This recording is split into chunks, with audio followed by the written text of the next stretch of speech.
Emma woke to the familiar sound of irritated voices coming from the kitchen. At 22 years old, she had already memorized every tone of disapproval in her father's voice.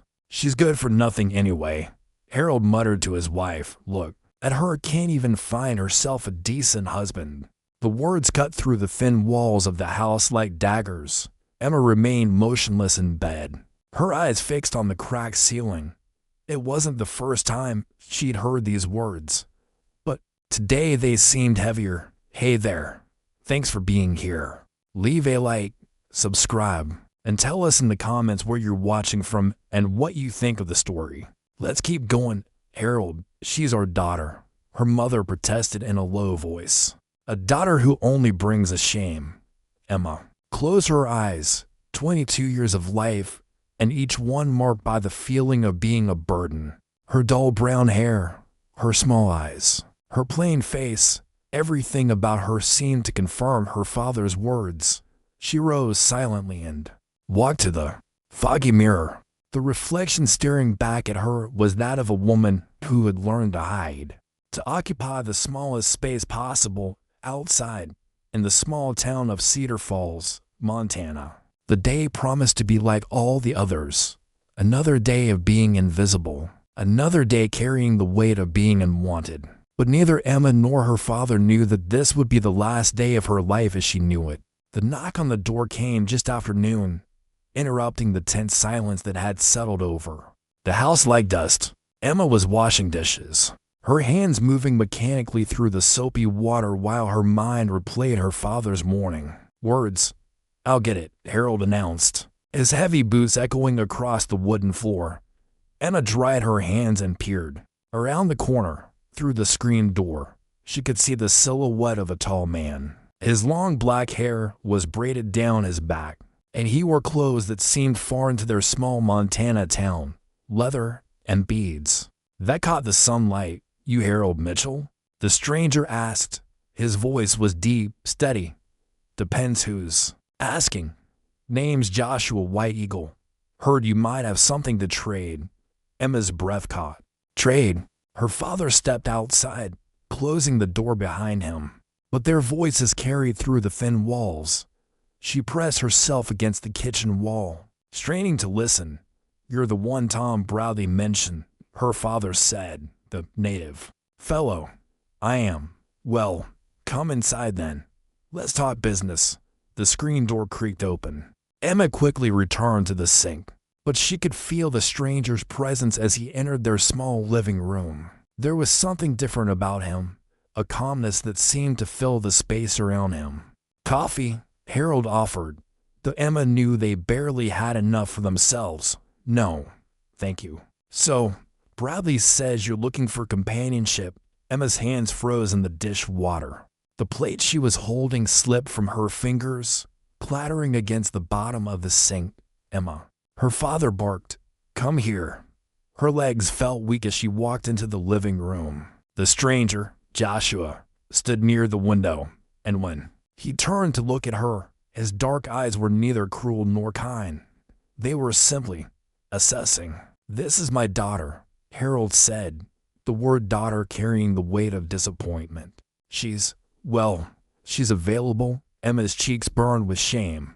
"Available." Like a piece of livestock at market. Joshua studied her face for a long moment. Emma wanted to disappear, to become invisible like she learned to do so well. But something in his gaze made her stand a little straighter. "What skills does she have?" Joshua asked, his voice neutral.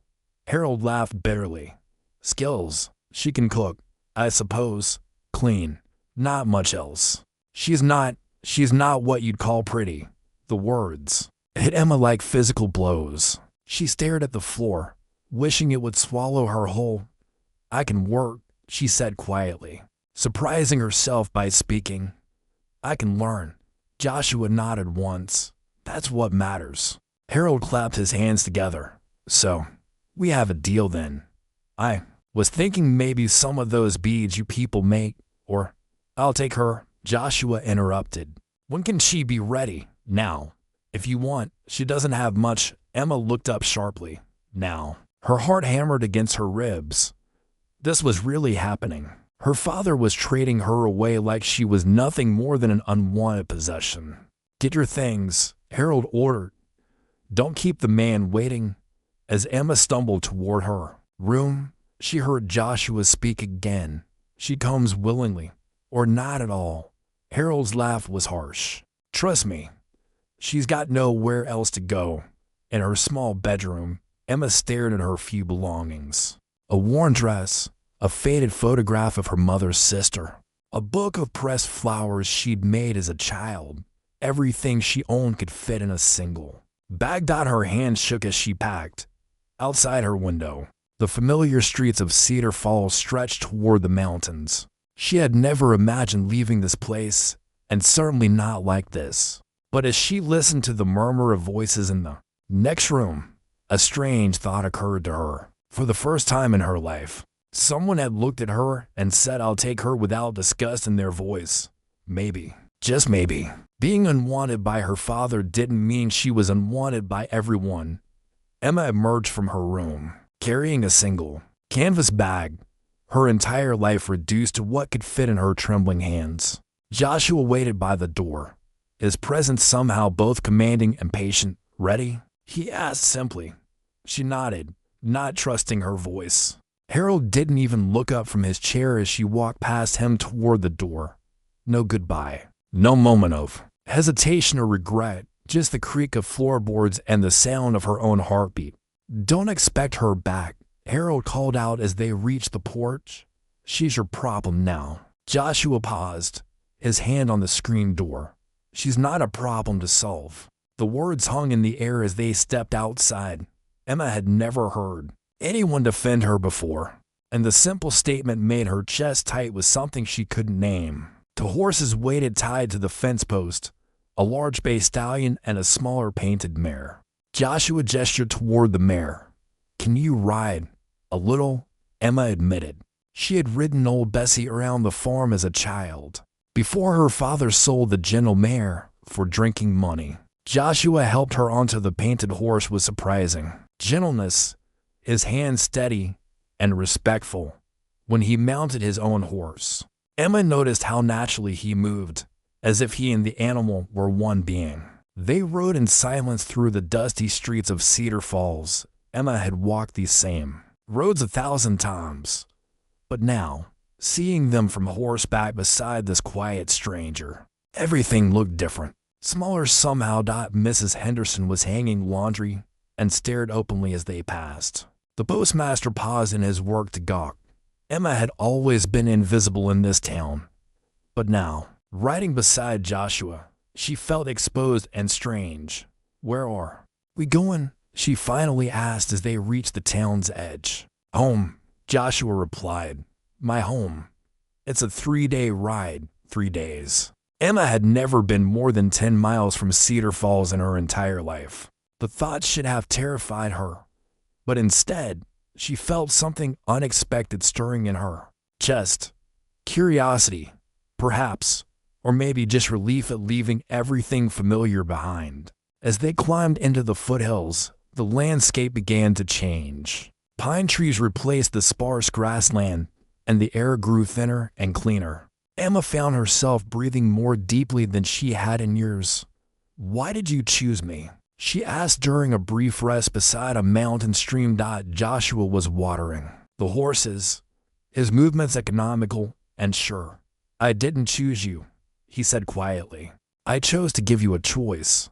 "I don't understand." He turned to face her, and for the first time since they'd met, his expression softened slightly.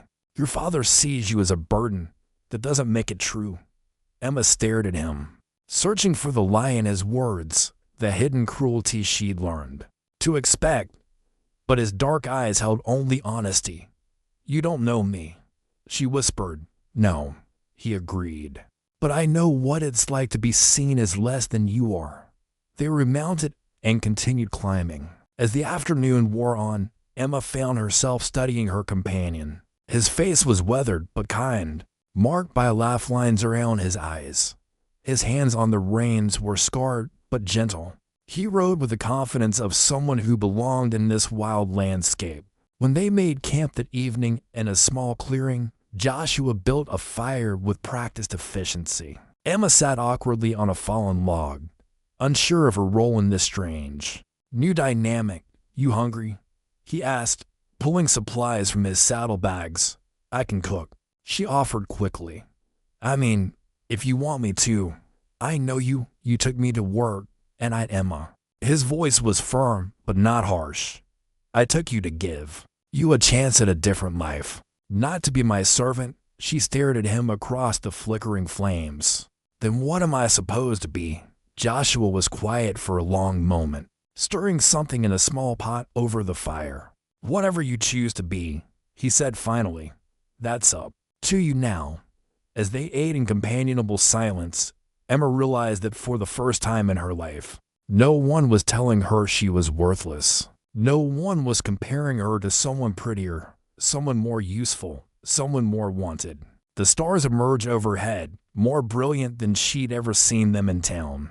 The mountain air was cool against her skin, and the fire crackled softly between them. "Joshua," she whispered, double quotes, "yes, thank you." He gave a single nod, his face solemn in the firelight. "Thank me when you know the kind of life you want to create."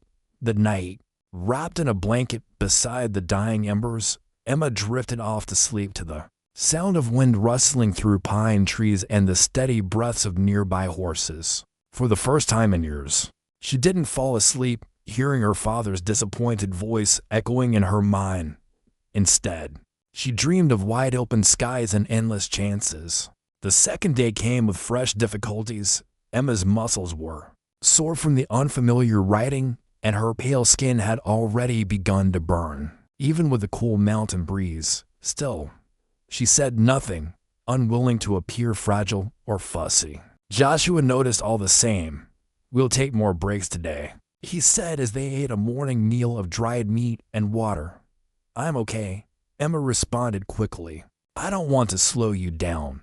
He regarded her with those steady, deep eyes. The journey matters more than the pace. As they traveled further into the wilderness, Joshua began to talk not about where they were going or what would happen next, but about the land itself. He pointed out tracks in the mud, explained which plants healed and which ones harmed, and taught her how to watch the sky for signs of changing weather. "Why are you teaching me all this?" Emma asked while he showed her how to find north using the sun. "Because knowledge brings freedom," he answered plainly. Freedom. The word felt strange in her mouth. Back in Cedar Falls, her world had been limited to just a few rooms, a few streets, and a few people who only looked at her with disapproval or apathy. But out here, surrounded by endless wilderness and sky, the word began to make sense. They stopped around midday beside a crystal lake. While the horses drank, Joshua showed Emma how to spot edible berries along the shore. Her hands were clumsy at first, squashing the fragile fruit, but he stayed patient. "My grandmother taught me this when I was 7, he said as he watched her carefully pluck raspberries. "She believed the earth gives us what we need, if we know how to see it." "Where is she now?" Emma asked. "She's been gone for 5 winters, but I still carry what she taught me." Emma heard the affection in his voice, and it stirred something in her, something like longing. Her father had never spoken about family with such warmth. That afternoon, the path grew steeper and more narrow. Emma's horse slipped on some loose rocks, and she grabbed the saddle horn, her knuckles pale with tension. "Breathe," Joshua called back. "Trust your horse. She knows these trails better than either of us." Emma tried to let go of her fear and let the mare find her way. Slowly, she began to feel the rhythm of the horse's movements, confident, sure, even on rocky ground. "Much better," Joshua said once they reached a broader section of the path. "You're learning to listen." As the day faded, they made camp in a grove of aspens whose leaves rustled softly in the wind. Emma helped gather wood this time without waiting to be asked. Joshua gave a small nod of approval, but didn't say anything. After dinner, they sat quietly beside the fire. Emma watched the flames dance and found herself studying Joshua's profile, the strong jaw, the way his hair glowed in the light, the calm on his face. "Can I ask you something?" she said at last. "Of course. Why did you come to Cedar Falls? I mean, there must be women in your tribe. Why me?" Joshua was silent so long she began to regret the question. Finally, he said, "My grandmother appeared in a dream. She told me I would meet someone who had forgotten her worth, someone who needed to remember who she really was." Emma looked at him across the fire. "You think I'm that person? I think you're starting to believe it." That night, lying beneath a sky full of stars brighter than jewels, Emma thought about his words. For 22 years, she had believed her father's opinion of her, that she was plain, useless, unloved. But here, in this vast place, beside this quiet man who spoke of dreams and ancestors and the wisdom of nature, she began to wonder if there were other ways to understand value, ways that had nothing to do with reflections or marriage or cruel words, ways that had everything to do with paying attention to the land, to the animals, and maybe one day, to her own voice. On the third morning, the scent of smoke drifted through the crisp air, and Emma sensed their trip was nearing its final stretch. Her stomach clenched as they crested a hill and saw the village laid out in the valley below. It wasn't what she had imagined. Instead of the rough outposts she had expected, there were tidy homes built from stone and timber, gardens full of vegetables ready for harvest, and children playing near a flowing stream. Smoke curled from chimneys, and people moved through daily routines. "It's lovely," she murmured. Joshua gave her the first true smile she'd seen from him. "My people have lived here for 7 generations." As they descended the slope, Emma noticed eyes on them. Women paused, children stopped their games, and men stepped out from workshops and fields. Their expressions were curious but not harsh, though a few gazes lingered on her pale features and modest clothes. An older woman with silver in her braids approached as they dismounted near what looked like the center of town. Her weathered face was serious, and her dark eyes studied Emma the same way Joshua's had. "Grandmother Singing Bird," Joshua said, using what seemed more like a title than a name. "I've come back, I see," the woman replied, her English accented but clear. "And you've brought someone." "This is Emma," Joshua said. "Emma, this is Grandmother Singing Bird. She heads our council of women." Emma felt her cheeks grow warm as the elder examined her. It's nice to meet you," she said. Singing Bird's face didn't change. "Time will tell." Others had gathered now, forming a loose ring around them. Emma recognized some of their feelings: curiosity, doubt, and maybe a touch of judgment. She was a newcomer again, just as she'd always been back home, but in a very different way. "Where will she live?" asked a younger woman wearing a dress with detailed beadwork. "With my aunt, Blue Water Woman," Joshua answered. "She's agreed to guide Emma in learning our ways." "If she's willing to learn," said Singing Bird, eyes still locked on Emma. Some would rather stay unchanged. Emma felt the pressure of their expectations. They were offering her a chance, but only if she proved herself. "I want to learn," she said softly. "I want to belong somewhere." Something shifted in Singing Bird's gaze, not quite approval, but maybe understanding. "Wanting is easy. Doing takes effort. We'll see which one you choose." A woman stepped forward, older than Emma, but younger than Singing Bird, with kind eyes and work-worn hands. "I'm Blue Water Woman," she said. "You'll stay with me until you find your place here."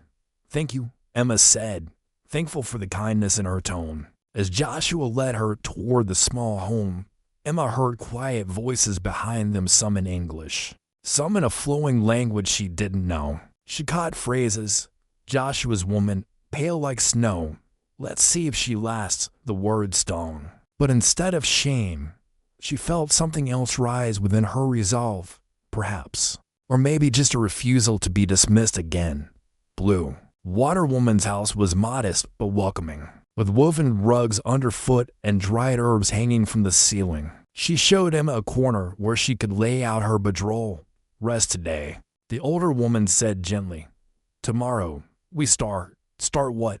Emma asked. Discovering who you are without anyone else deciding that for you. That evening, as Emma sat outside the house and watched the twilight settle over the village, she felt a strange tightness in her chest. Possibility. These people didn't know her as Harold Mitchell's disappointment. Here, she could become someone entirely her own. Emma's first week in the village was filled with small embarrassments and surprising moments. Blue Water Woman woke her before dawn to work the garden, and Emma's soft fingers quickly blistered. But instead of mocking her, the older woman simply wrapped her hands in soft leather. Hands learn by doing, she said, watching Emma fumble with a basket of beans, not by thinking alone. The other women treated Emma with careful courtesy. When she joined them to shell beans or grind corn, their chatter often shifted to their own language. Emma pretended not to mind, but the sting of being left out was sharp. They don't trust me, she admitted to Joshua during a walk along the creek. Would you trust a stranger who came into your home? He asked calmly. Emma thought about it. In Cedar Falls, strangers weren't trusted right away either. Why should things be different here? How do I prove myself to them? By being useful, by showing respect, by staying. The word staying hung between them. Emma realized that some part of her had been waiting for an excuse to leave, to return to the familiar misery of her father's house rather than face the challenge of building something new. Do you want me to stay? She asked quietly. Joshua stopped walking and turned to face her.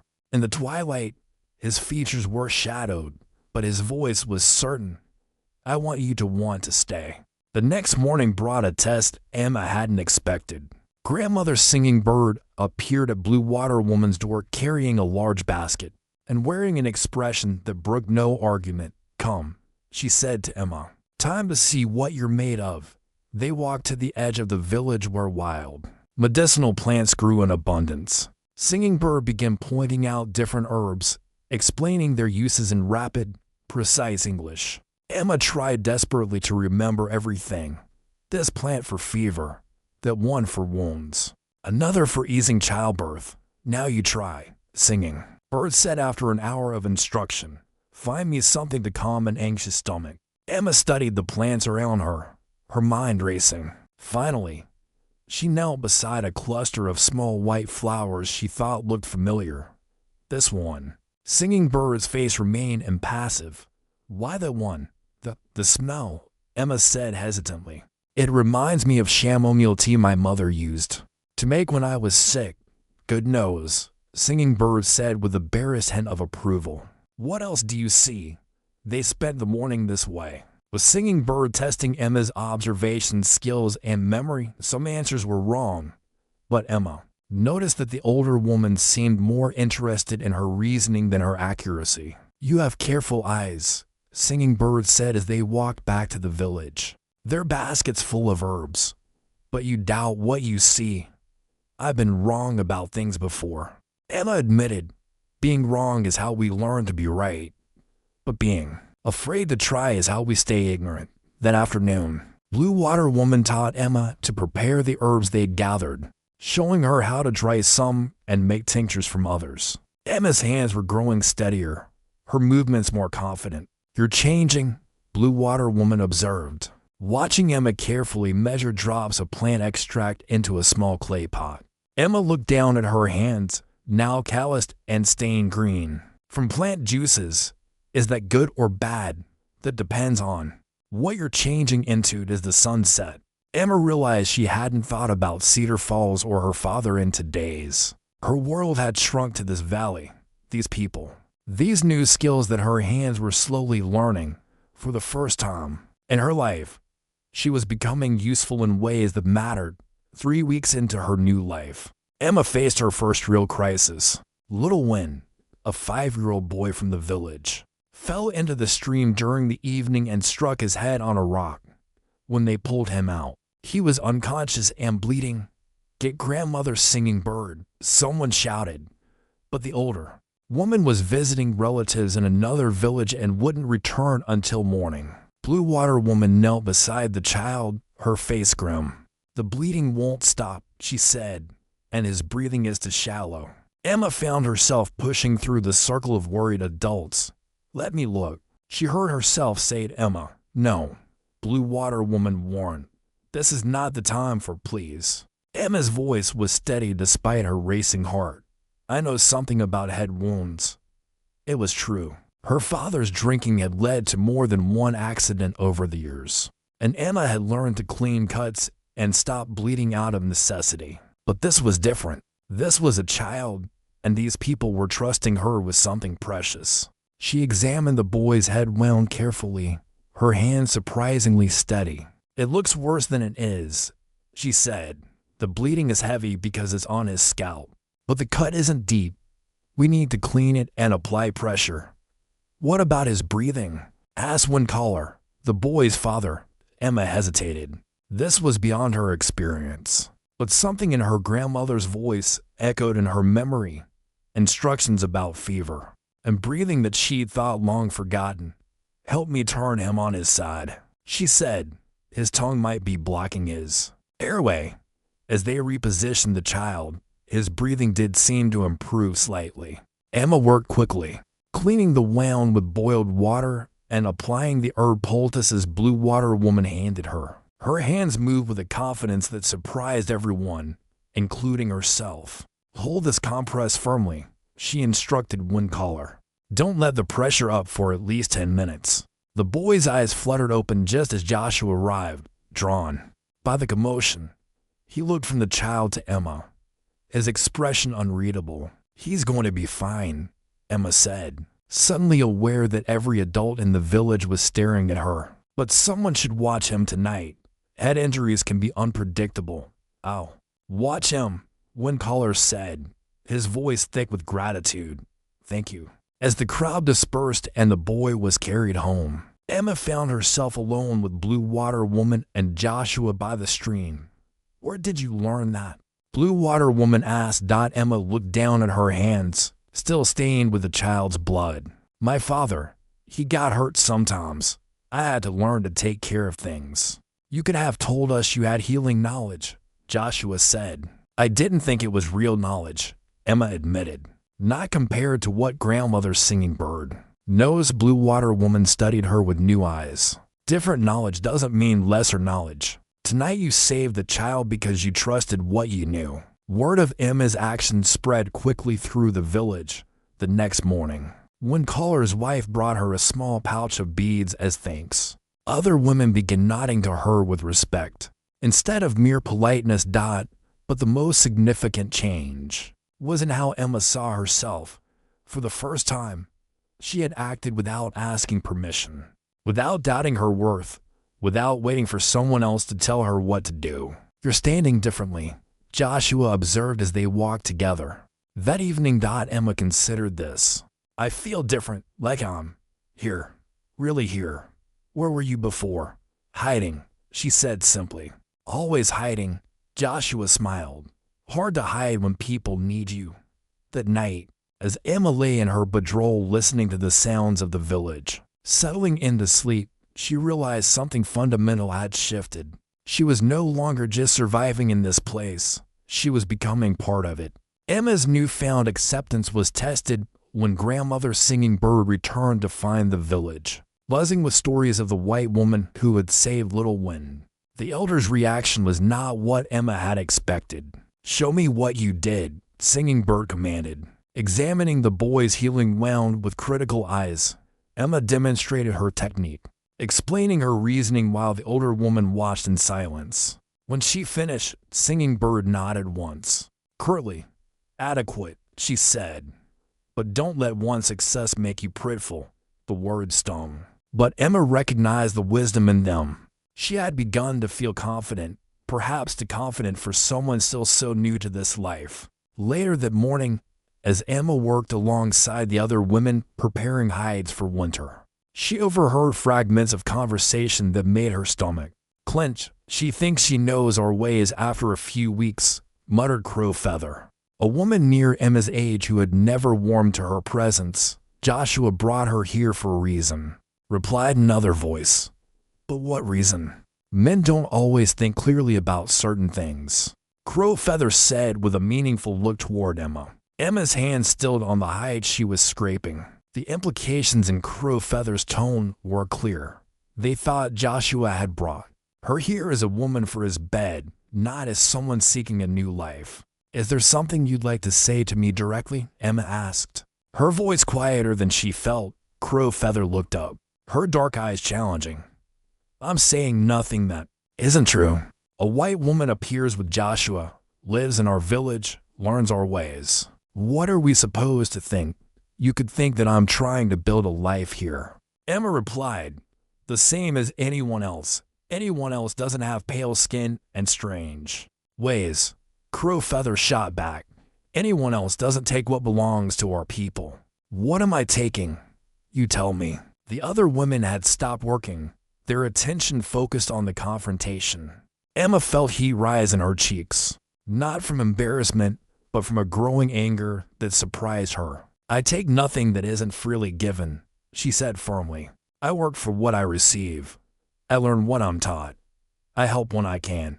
If that threatens you, perhaps you should ask yourself why." Crow Feather's eyes flashed, but before she could respond, Blue Water Woman's voice cut through the tension. "Enough." The older woman's tone brooked no argument. "Crow Feather, your words show more about your fears than about Emma's intentions, Emma. Pride is a dangerous thing to wear openly." Both women subsided, but Emma could feel the unresolved tension crackling between them like lightning before a storm. That evening, Joshua found Emma sitting alone by the stream, her knees drawn up to her chest.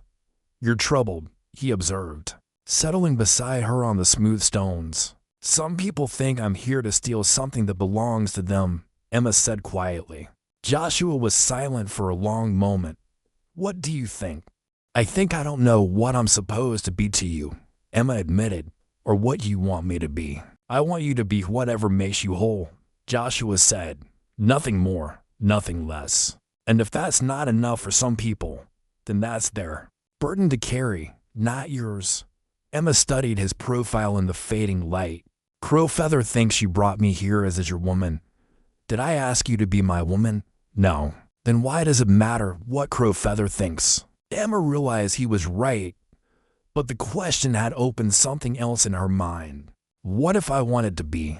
she asked quietly. "Your woman, I mean." Joshua turned to look at her fully. "Is that what you want?" "I don't know," Emma said honestly. "I don't know what I want anymore. I only know what I don't want." "Then start there," Joshua said gently. "Learn what you don't want, and the rest will follow." The stranger arrived on a crisp October morning when the aspen leaves had turned gold, and the village was preparing for winter. Emma was grinding corn with the other women when the sound of hoofbeats interrupted their work. A white woman in a dusty traveling dress rode into the village on a tired horse, her pale face flushed with heat and indignation. She dismounted awkwardly, clearly uncomfortable on horseback, and looked around the village with barely concealed distaste. "I'm looking for a white woman," she announced loudly. "I was told there's one living here with the natives." Emma's blood turned cold as she recognized the voice. Ruth Caldwell, the minister's daughter from Cedar Falls, had always looked at Emma with pity and superiority in equal measure. "Emma Mitchell," Ruth called out when she spotted her. "My lord, what have they done to you?" Emma stood slowly, acutely, aware of her tan skin, her calloused hands, her simple doe-skin dress. Through Ruth's eyes, she could see how different she must look from the pale, defeated girl who had left Cedar Falls 2 months ago. "Hello, Ruth," Emma said quietly. Ruth marched over, her skirt swishing with righteous purpose. "Emma, thank goodness I found you. Your father is worried sick." "Well, he was worried. He passed last week." The words hit Emma like a physical blow. Her father was dead. She waited for grief to overwhelm her, but instead felt only a strange, hollow numbness. "How?" she managed to ask. "His heart, the doctor said. Too much drinking, most likely." Ruth's voice carried the satisfaction of someone delivering news they felt vindicated in sharing. "He asked me to find you, to bring you home where you belong." "This is my home," Emma said, surprised by the firmness in her own voice. Ruth laughed, a sharp sound that cut through the morning air. "This, Emma. Look at yourself. You're living like a savage, dressed like one of them. This isn't a life for a Christian woman." By now, most of the village had gathered to watch the confrontation. Emma could see Joshua approaching from across the village square, his face dark with concern. "I am living," Emma said, her voice growing stronger. "For the first time in my life, I'm actually living." "You're living in sin," Ruth snapped. "Everyone knows what happens to white women who take up with Indian men. You've forgotten your place, your people, your God." "My God doesn't require me to be miserable to serve him," Emma replied. Ruth's eyes narrowed. "Your father said you've been corrupted. I didn't believe him, but I see it now. That man has filled your head with heathen ideas, made you forget what you are. He helped me remember what I am," Emma said, her voice rising. "I am not worthless. I am not a burden. I am not something to be traded away because I'm unwanted." "You're a white woman," Ruth exclaimed. "You have duties, responsibilities to your own kind." Joshua had reached them now, his presence steady and calming behind Emma. She could feel his support without him saying a word. "My own kind," Emma repeated slowly. "You mean people like my father, who saw me as a disappointment, people like you, who look at me with pity, people who measure my worth by how well I disappear." Ruth's face flushed red. "I came here to save you, Emma, to bring you back to civilization." Emma looked around the village, at the neat homes, the thriving gardens, the children playing safely, the adults watching with dignity and concern. She thought of grandmother's singing birds' wisdom, Blue Water Woman's kindness, Little Wind's bright smile as his wound healed. "I don't need saving," Emma said clearly.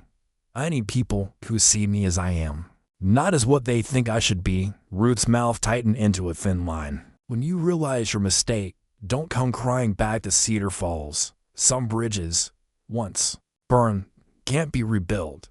"I understand," Emma replied. "I'm counting on it." Ruth didn't leave immediately as Emma had hoped. Instead, she remained in the village for 3 days, staying with a reluctant settler family on the outskirts of the valley. Worse still, her presence drew attention from the outside world that the village had not wanted. On the second day of Ruth's visit, a small group of men arrived on horseback, the territorial marshal and the deputies, along with Ruth's brother James, who had always harbored ambitions of local political power. "We're here on official business," Marshal Thompson announced to the gathered villagers. "We've received reports of a white woman being held against her will." Emma stepped forward from the crowd, her heart hammering but her voice steady. "I'm here of my own free will, Marshal." Thompson looked her up and down, taking in her native dress and sun-darkened skin with obvious disapproval. "Miss Mitchell, is it? Your friend Miss Caldwell is concerned about your situation." "My situation is my own choice," Emma said firmly. "Well now, that's what we need to determine." Thompson's tone was patronizing. "Sometimes folks in unusual circumstances don't think clearly about what's best for them." Joshua moved closer to Emma's side. The marshal's hand shifted toward his gun belt. "There's no need for weapons," Grandmother's singing bird said, appearing beside them with the authority of her years. "This is a peaceful village, ma'am. We're just here to ensure Miss Mitchell's safety," the marshal replied, though his eyes never left Joshua. "There's been talk about a white woman living in unnatural conditions." "Unnatural to whom?" Emma asked. James Caldwell stepped forward, his face flushed with self-importance. "Emma, you can't possibly understand what you're doing, living among these people, abandoning Christian civilization. It's not right." "What's not right?" Emma said, her voice carrying across the village square. "Is men deciding what's best for a woman without asking her opinion." "You're not thinking clearly," Ruth interrupted, having approached during the confrontation. "This savage has corrupted your mind." The word savage hung in the air like a slap. Emma saw Joshua's jaw tighten, saw the flash of hurt and anger in his eyes that he quickly controlled. Joshua is not savage, Emma said, her voice rising. He's shown me more kindness and respect than any so-called civilized person ever did. He didn't take me. I chose to come with him. I choose to stay with him. Marshal Thompson frowned. Miss Mitchell, are you saying this Indian is your husband? Emma felt the weight of the question. In the village, their relationship existed in a space of mutual care and growing affection that didn't require legal definitions. But in the world these men represented, such ambiguity was dangerous. I'm saying, Emma replied carefully, that Joshua is the man I choose to build my life with, in whatever way we decide. That's not a legal marriage, James said triumphantly. Which means you're living in sin, Emma. We have a duty to remove you from this immoral situation. You have no such duty. Joshua spoke for the first time, his voice calm, but carrying an edge of steel. Emma is free to leave whenever she chooses. She's also free to stay. We'll see about that, Thompson said. I'm placing you under arrest for unlawful cohabitation with a white woman. No. Emma stepped between Joshua and the marshal. You can't arrest him for something I chose. Mom, please step aside. I will not. Emma's voice rang with a conviction that surprised everyone, including herself. If you want to arrest someone for my choices, arrest me. The marshal hesitated, clearly not having expected this response around them. The villagers had formed a protective circle, their faces grave but determined. This is not over. Ruth said sharply, Emma, when you come to your senses, remember that we tried to help you. As the officials prepared to leave, Emma realized that her new life had just become much more complicated. The outside world would not simply let her disappear into this peaceful valley. Her choice to stay would require constant defending. That evening, after the officials had departed with promises to return, Emma found herself at the center of a village council meeting. The gravity of the situation was clear to everyone. The outside world's attention could bring trouble that might threaten the entire community.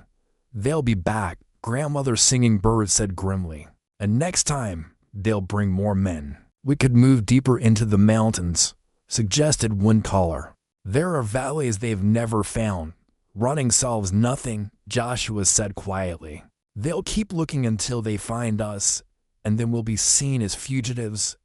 Emma sat in the circle, acutely aware that this crisis had started with her presence. The weight of responsibility pressed down on her shoulders like a physical burden. I should leave, she said suddenly.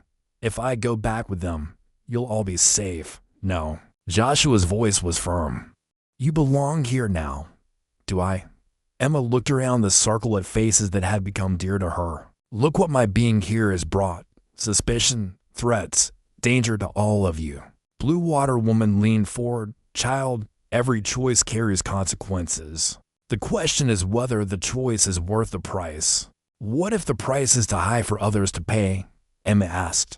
Grandmother Singing Bird studied her with those penetrating dark eyes. What do you think you're worth, Emma? The question hung in the air like smoke from the central fire. What was she worth? For 22 years, her father had told her she was worth nothing. Ruth and the marshal saw her as property to be returned to its proper place. Even her own doubts whispered that perhaps she was bringing too much trouble to people who had shown her only kindness. I don't know, Emma admitted quietly. Then it's time you learn, Singing Bird said. Joshua, tell her what you see when you look at her. Joshua's eyes met Emma's across the fire. I see a woman who healed a child when trained healers weren't available. I see someone who learned our ways not because she had to, but because she wanted to understand. I see a person who stands up for what she believes in, even when it's difficult. Blue Water Woman, Singing Bird prompted. I see hands that have learned to work without complaint. I see a student who listens more than she speaks. I see someone who chose growth over comfort. One by one, the villagers spoke. One caller spoke of her gentle care for his son. Crow Feather, surprising everyone, admitted that Emma's determination had earned her grudging respect. Even the younger women shared observations about her willingness to take on difficult tasks. "Now," Singing Bird said when the circle was complete, "tell us what you see when you look at yourself." Emma stared into the flames, overwhelmed by the words she'd heard. These people saw strength in her, value in her presence, worth in her contributions. They saw things her father had never bothered to look for. "I see someone who's still learning who she is," Emma said slowly. "Someone who's afraid of bringing harm to people she cares about. Someone who doesn't want to run anymore." "Then don't run," Joshua said simply. "But the marshal—" "Let me worry about the marshal," Joshua interrupted. "The question isn't whether they'll cause trouble. The question is whether you're willing to fight for the life you want." Emma looked around the circle again, at faces illuminated by firelight, at people who had welcomed her despite her foreignness, who had taught her skills and shared their wisdom, who saw a value in her that she was only beginning to recognize herself. "Yes," she said, her voice growing stronger. "I'm willing to fight." Singing Bird nodded approvingly. "Good. Then tomorrow we begin preparing for whatever comes. Together."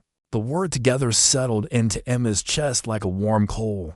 For the first time in her life, she wasn't facing challenges alone. The marshal returned 3 days later with twice as many men and a federal warrant. Emma watched from Blue Water Woman's doorway as the armed group rode into the village, their intentions clear in their rigid postures and the way their hands rested on their weapons. "This is it," Blue Water Woman murmured beside her. "Whatever happens now will determine everything." Emma's heart pounded, but her hands were steady as she walked out to meet them. Joshua emerged from his workshop at the same time, and they stood together in the village center as the mounted men formed a semicircle around them. "Miss Mitchell," Marshal Thompson called out, his voice carrying the authority of federal law. "I have a warrant for your removal from this territory. You're to be remanded to the custody of proper Christian authorities." "On what grounds?" Emma asked, surprised by the steadiness of her own voice. "Moral degradation and living in violation of territorial laws regarding cohabitation between races," Thompson replied. "You'll be taken to the territorial capital for evaluation and proper placement." Proper placement. Emma felt anger rising in her chest like heat from a forge. "I'm not livestock to be placed anywhere.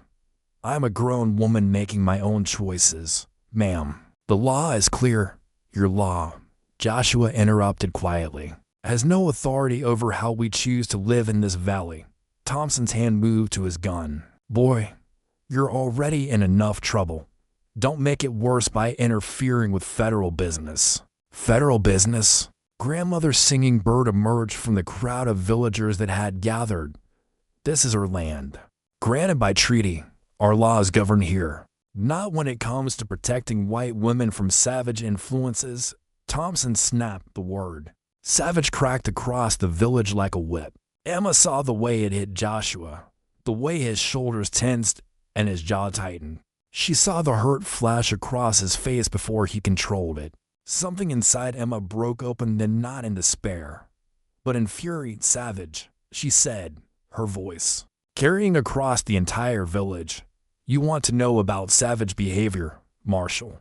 Savage is trading your daughter away because she's inconvenient. Savage is telling a child she's worthless every day of her life. Savage is seeing kindness as weakness and respect as threat." She stepped closer to Thompson's horse, her fear transformed into blazing conviction. "Joshua has never raised his voice to me, never made me feel small, never treated me as anything less than a person deserving of dignity. He saved me from people who saw me as a burden and showed me I could be strong. If that's savage, then I choose savage over civilized." "Miss Mitchell, you're clearly not thinking rationally." "I'm thinking more clearly than I ever have in my life." Emma's voice rang with power she didn't know she possessed. "And I'm telling you that I will not go with you. This is my home. These are my people. This man," she turned to look at Joshua with love blazing in her eyes. "This man is my choice, my heart, my future." Joshua's face transformed, the controlled mask falling away to reveal wonder and deep emotion. "Emma," he said softly, I love you, she said clearly, so the whole village could hear. I choose you. I choose this life. And no law written by men who've never known real love or respect will change that. Marshal Thompson's face darkened. Then you leave us no choice. Men, arrest them both. As the deputies dismounted, Emma fell. The village unite behind her. She was no longer facing this alone. She had found her people, her strength, her voice. Whatever came next, she would meet it as the woman she had chosen to become. Together, she whispered to Joshua. Together, he replied, taking her hand. What followed was not the violent confrontation Emma had feared, but something far more complex. As the deputies moved forward, Grandmother Singing Bird stepped between them and Emma.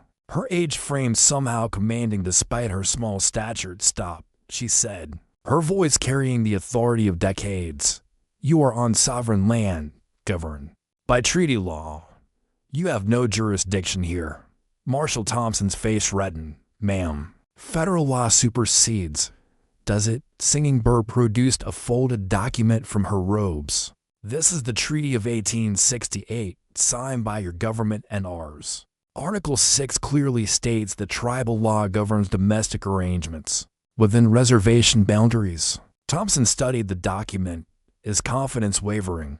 Emma could see him calculating the political consequences of violating a federal treaty to arrest a woman who claimed to be there voluntarily. The woman is white, he said finally. That changes things. The woman, Emma said firmly, is standing right here and can speak for herself. And I'm telling you that I'm exactly where I choose to be.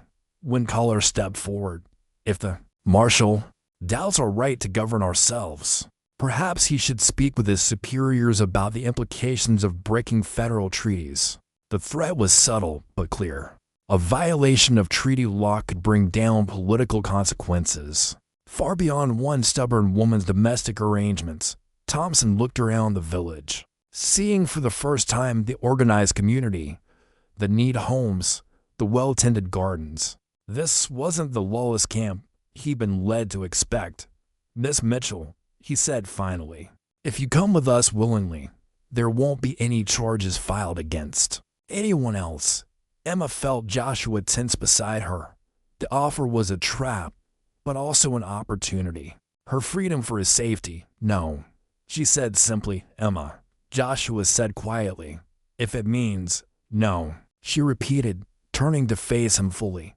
I spent 22 years being told what I should do, where I should be, who I should be. I won't spend the rest of my life running from people who can't accept my choices. She faced the marshal again. I'm not going anywhere with you. If you want to arrest me, you'll have to do it here, in front of witnesses, on sovereign land, in violation of federal treaty. And when your superiors ask why you started a diplomatic incident over one woman's love life, what will you tell them? Thompson's jaw worked furiously, but Emma could see she had cornered him. The political mathematics were clear. The scandal of violating treaty law would far outweigh any moral victory in rescuing an unwilling woman. This isn't over, he said finally. There will be consequences. There always are, Emma replied. The question is whether they're worth it. As the marshal and his men rode away, Emma felt her legs tremble with delayed reaction. She had stood up to armed federal officers and won, not through violence, but through words and will and the strength she'd found in belonging somewhere. Joshua pulled her into his arms, his embrace fierce and protective. Emma, he whispered against her hair. What you did, what we did, she corrected, looking around at the villagers who had stood with them. I couldn't have done it alone. Grandmother, Singing Bird approached them, her weathered face showing something that might have been approval. You chose your battles wisely, she said. But remember, the outside world will always see you as different. Are you prepared for that? Emma looked at Joshua, at the village that had become her home, at the mountains that sheltered this peaceful valley. I'm prepared to be different, she said. I'm prepared to be exactly who I am. Then you're ready for what comes next, Singing Bird said with a rare smile. "What comes next?" Emma asked. "Living," Joshua said simply, his eyes warm with love and pride. "Just living." 1 year later, Emma knelt beside the stream where she had once sat in confusion and doubt, her hands deep in the rich earth as she planted wildflower seeds. The spring sun warmed her shoulders, and her callous fingers worked with the confidence of someone who had learned to trust her own capabilities. "The purple ones will bloom first," Joshua said, settling beside her with their infant daughter sleeping against his chest. "Then the yellow, then the white ones in late summer." Emma smiled, watching their daughter's tiny hand curl around Joshua's finger. Little Sarah, named for Emma's grandmother, had been born in the depths of winter, delivered safely with grandmother's singing bird's skilled hands, and surrounded by the love of the entire village. "She'll be walking by the time they're all in bloom," Emma said, gently touching the baby's downy hair. "Running, more likely," Joshua laughed softly. "She has her determination." Emma leaned back on her heels, surveying the small garden plot they had claimed beside the stream. Tomorrow, she would plant medicinal herbs here: chamomile and echinacea, willow bark and sage. Grandmother's singing bird had formally recognized her as a healer the previous autumn, after Emma successfully helped deliver 3 babies and treated an outbreak of fever that swept through a neighboring settlement. "Emma," Blue Water Woman's voice called from the path, "there's someone here to see you." Emma's heart skipped. Visitors from the outside world still made her nervous. Though there had been no more trouble from federal marshals, she wiped her hands on her apron and followed Blue Water Woman back to the village. A young woman stood near the central fire, her clothes dusty from travel, her face pale and uncertain. She looked to be about Emma's age when she had first arrived, but there was something familiar about her features. "Are you Emma Mitchell?" the woman asked hesitantly. "Emma White Eagle now," Emma replied, unconsciously straightening. She had taken Joshua's name in a ceremony the previous spring, witnessed by both their peoples and blessed by grandmother's singing bird. "I'm Mary Henderson," the woman said, "from Cedar Falls." Mrs. Henderson's daughter Emma remembered the woman who had stared as they rode through town that first day. "What brings you here, Mary?" Mary's eyes filled with tears. I heard about what you did. How you stood up to the marshal. How you chose your own life. My father wants to marry me to a man twice my age who drinks too much and has already buried 2 wives. I hope what?" Emma asked gently. "That maybe there was another way to live. That maybe I could find what you found." Emma looked at this young woman, scared, desperate, seeking the same freedom Emma had stumbled into, and felt her heart open with understanding. "There is another way," she said quietly. "But it's not easy. It means leaving everything familiar behind. It means learning to see yourself differently than others have told you to see yourself." "I'm ready," Mary said quickly. "I have nowhere else to go." Emma glanced at Joshua, who nodded almost imperceptibly. She thought of Blue Water Woman's patience, grandmother's singing bird's wisdom, the village's willingness to accept a stranger who had nothing to offer but determination to change. "Then you can stay," Emma said. "We'll teach you what we can. The rest, you'll have to discover for yourself." As Mary's face transformed with relief and hope, Emma realized how far she had traveled from the frightened, defeated woman who had climbed onto a painted horse one autumn day. She was no longer someone seeking salvation. She had become someone who could offer it that evening. As Emma sat by the stream with her daughter nursing peacefully in her arms, Joshua beside her planting next year's crops, and the sound of Mary's laughter mixing with the other women's voices around the cooking fires, she felt the deep contentment of a life chosen rather than endured. The wildflower seeds lay sleeping in the earth, waiting for their time to bloom. Like Emma herself, they would grow into something beautiful when given the right conditions: patience, care, and the freedom to become what they were meant to be. Thanks for watching. Don't forget to like, subscribe, and share your thoughts in the comments. See you in the next story.